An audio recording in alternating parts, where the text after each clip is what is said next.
Umnumzana Martin Draven uthi wayeyinxalenye yekomiti eyayihluza iinkampani ezinokunikezela ngezixhobo kwiDENEL.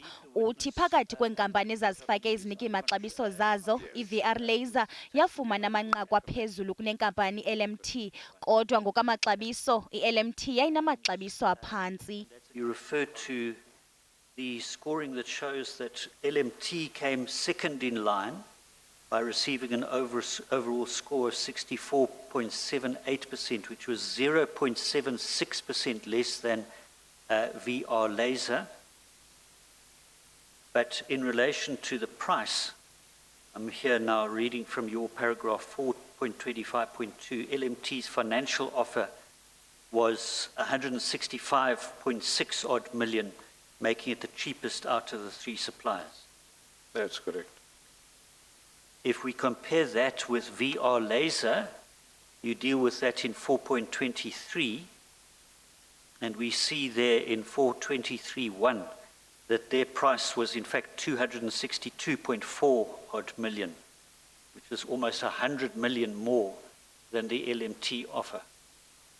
That's correct.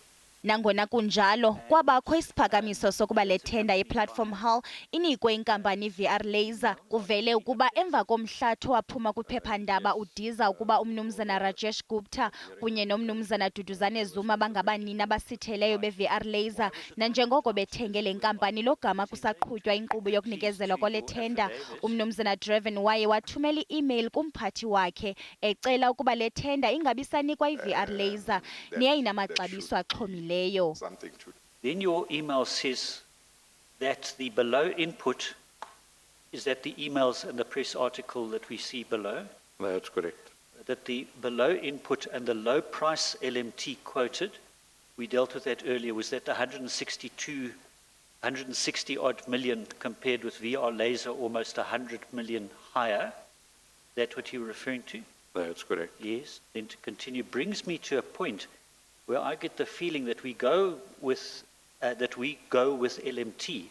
Were you suggesting that rather the decision should be taken by the senior management instead of awarding it to VR Laser, it should go to LMT?